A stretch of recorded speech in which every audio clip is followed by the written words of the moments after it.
Hello students, बहुत बहुत स्वागत है आप सभी का इस नए वीडियो में।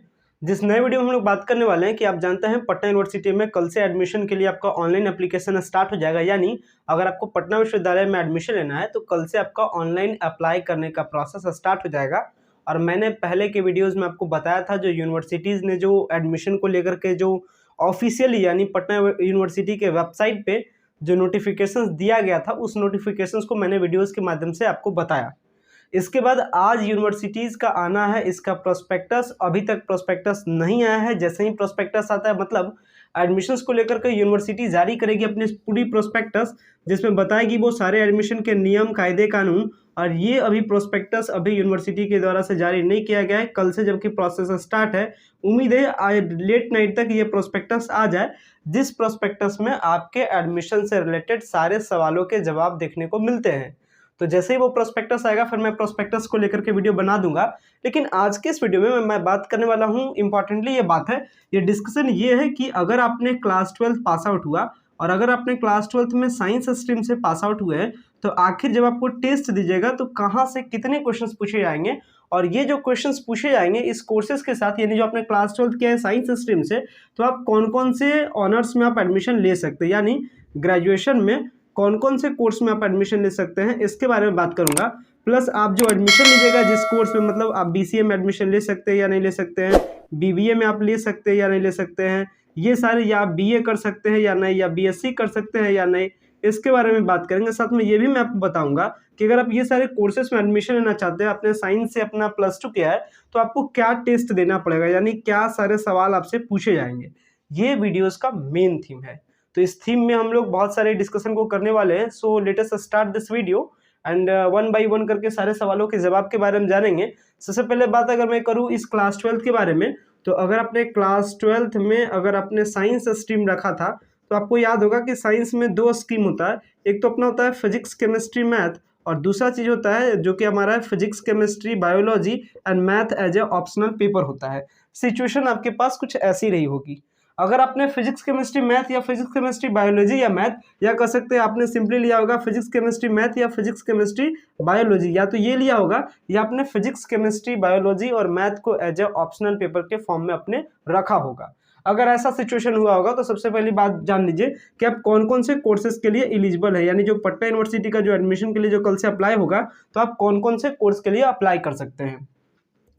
जनरली अगर मैं बात करूं तो एक साइंस का कैंडिडेट, अगर मैं बात करूं एक साइंस का कैंडिडेट तो लगभग सारे कोर्स में एडमिशन ले सकता है एक्सेप्ट बीसीए।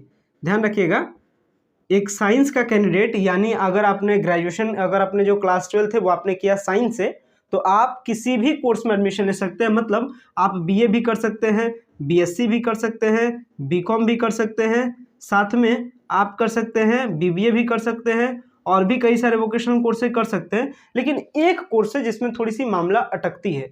अटकता है कौन से कोर्स में? बीसीए के कोर्स में, क्योंकि यूनिवर्सिटी का नियम कहता है कि अगर आपको बीसीए करना है तो आपका क्लास 12 में मैथ होना ही चाहिए।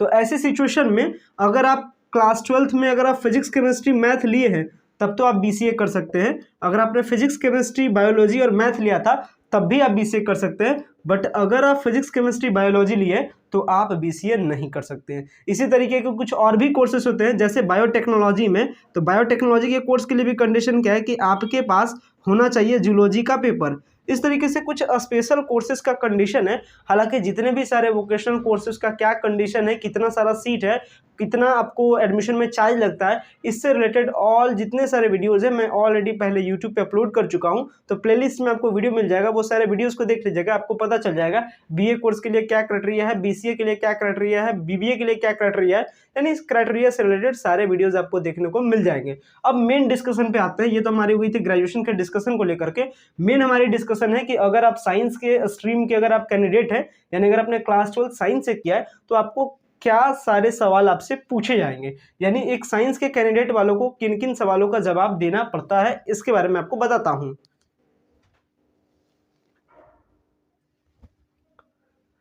अगर मैं बात करूं कि अगर आपने क्लास 12 साइंस स्ट्रीम से किया, यानी अगर आपने 12th अपना साइंस से किया है, तो आप तो ये जान चुके हैं कि आप कौन कौन से कोर्स में एडमिशन ले सकते हैं ये आपको पता है। हालांकि कॉलेजेस में कौन कौन से कॉलेज में वो कोर्स अवेलेबल है या नहीं अवेलेबल है वो भी सारी बात मैं पहले ही बता चुका हूँ हमारे वीडियोज़ के माध्यम से, आप उसे देख लीजिएगा। अब मोस्ट इंपॉर्टेंट यहाँ से बात करते हैं 12th वाले कंडीशंस को लेकर के कि आपने क्लास 12 किया है साइंस से, तो पहली बात जान लीजिए यूनिवर्सिटी का जो एडमिशन का नियम था वो 2022 में ही चेंज हुआ है। यानी एडमिशन का जो नियम था वो 2022 में चेंज हुआ था और 2022 के अकॉर्डिंग कहना था कि जो कैंडिडेट को जिस कोर्स में एडमिशन लेना है उसको उस कोर्स के लिए टेस्ट देने की ज़रूरत नहीं है। यानी कहने का मतलब मान लेते हैं कैंडिडेट है, ये कैंडिडेट क्या किया है, साइंस से पढ़ा है क्लास 12 और इसको लेना है, ये चाहता है कि मैं एडमिशन लूँ आर्ट्स पेपर में।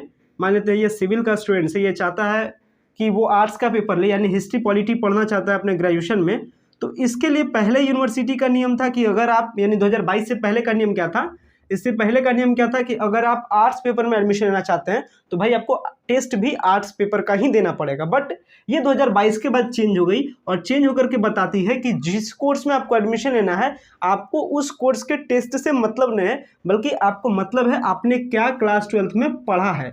यही कॉन्सेप्ट यहाँ पे काम आएगा। यानी अगर आपको बीए में भी एडमिशन लेना रहे, बीएससी में भी लेना रहे, बीकॉम में भी लेना रहे, बट अगर आपने क्लास 12 किया है साइंस से तो आपको सवाल जवाब करना है साइंस वाले से ही, पोर्शन से। यानी जो आपको क्वेश्चन पेपर मिलेगा टेस्ट के टाइम में, उस क्वेश्चन पेपर में सारे जो सब्जेक्ट है वो अवेलेबल रहेंगे। आर्ट्स के भी पेपर रहेंगे, साइंस के भी पेपर रहेंगे, कॉमर्स के भी पेपर रहेंगे, बट आपको आंसर बस उसी पेपर का करना है जो आप क्लास 12 में पढ़े हैं। यानी साइंस वाले कैंडिडेट को क्या करना है, अगर आपने 12th अगर आपने साइंस से किया है तो आपको जो आंसर करना है वो साइंस वाले क्वेश्चन का ही आंसर करना है। ये मेन बात है जो मैं आपको बता रहा हूँ, क्योंकि अक्सर स्टूडेंट्स पिछले बार तो नया पैटर्न था, बहुत से स्टूडेंट जानते भी नहीं थे इस चीज़ को, सही तरीके से बारीकियों से समझे नहीं, जिसके कारण से उसका एंट्रेंस एग्जाम में ज़्यादा नंबर आ नहीं पाया। कारण है कि 12th पढ़े थे साइंस से, आर्ट्स की तैयारी की तो वो थोड़ा सा फेल्यूर हो गया था। तो इसलिए चीज़ों को ध्यान में रखिएगा कि क्या ध्यान रखना है, जो आप क्लास 12 में पढ़े हैं उसी क्वेश्चन का आंसर कीजिएगा। तो अब साइंस वाले कैंडिडेट किस किस पोर्शन का आंसर करेंगे, चलिए ये मैं आपको बताता हूँ। साइंस वाले कैंडिडेट पहली बात ये जान लीजिए, जो आपका क्वेश्चन पेपर आपको मिलेगा पटना यूनिवर्सिटी के टेस्ट में वो 2 पार्ट में रहता है। एक तो आपका ए पार्ट कहलाता है, एक आपका दूसरा बी पार्ट है। ए पार्ट को हम लोग कहते हैं कंपलसरी पेपर या ग्रुप ए पेपर, इस तरीके से भी आप शॉर्ट में समझ सकते हैं। ये आपका होगा एक कंपलसरी पेपर, और जो सेकंड पेपर है इसको हम लोग कहते हैं इलेक्टिव पेपर।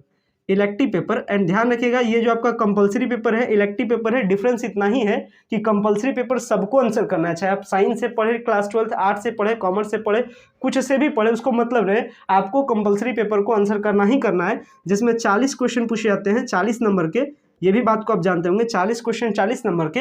बट ये जो इलेक्टिव पार्ट है ये डिपेंड करता है आपके 12th के पेपर पे, यानी जो 12th में आपने पढ़ा बस उसी का आंसर कीजिए। अगर आपने 12th में पढ़ा फिजिक्स केमिस्ट्री बायोलॉजी तो आप फिजिक्स केमिस्ट्री बायोलॉजी को आंसर कीजिए। अगर आप 12th में पढ़े फिजिक्स केमिस्ट्री मैथ तो आप फिजिक्स केमिस्ट्री मैथ का आंसर कीजिए। अगर आप 12th में पढ़े फिजिक्स केमिस्ट्री मैथ बायोलॉजी सब कुछ, तो जो आपका मन करे वो आंसर कीजिए, बट जो आपने 12th में पढ़ा है उसी से आपको आंसर करना है।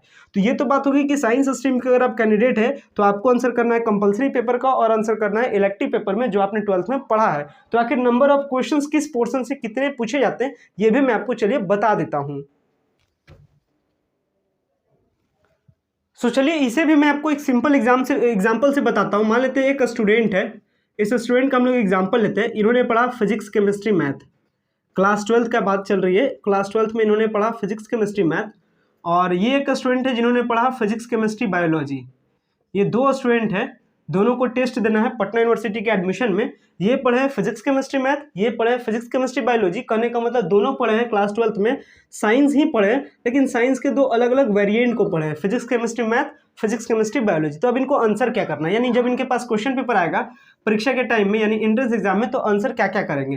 पहली बात तो ये 40 क्वेश्चन का आंसर करेंगे कंपलसरी पेपर का, जिसको हम लोग कहते हैं जनरल टेस्ट पेपर, या हम लोग कहते हैं कंपलसरी पेपर। ये तो भाई दोनों को करना है, चाहे आप फिजिक्स केमिस्ट्री मैथ से हो या फिजिक्स केमिस्ट्री बायोलॉजी से हो। इसी बात को मैं समझा रहा हूं आपको कि किसी भी स्ट्रीम से आप क्लास 12 में रहे, ये तो 40 क्वेश्चन आपको करना ही करना है, जिसे हम लोग कहते हैं जनरल टेस्ट या कहते हैं कंपलसरी पेपर।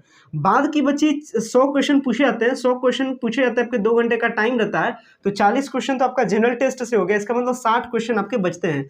60 क्वेश्चन अब इनको करना है 60 क्वेश्चन और आंसर कंपलसरी पेपर देने के बाद, और इनको भी करना है 60 क्वेश्चन और 60 क्वेश्चन का आंसर देना है कंपलसरी पेपर को छोड़ करके, मतलब 40 क्वेश्चन को छोड़ करके।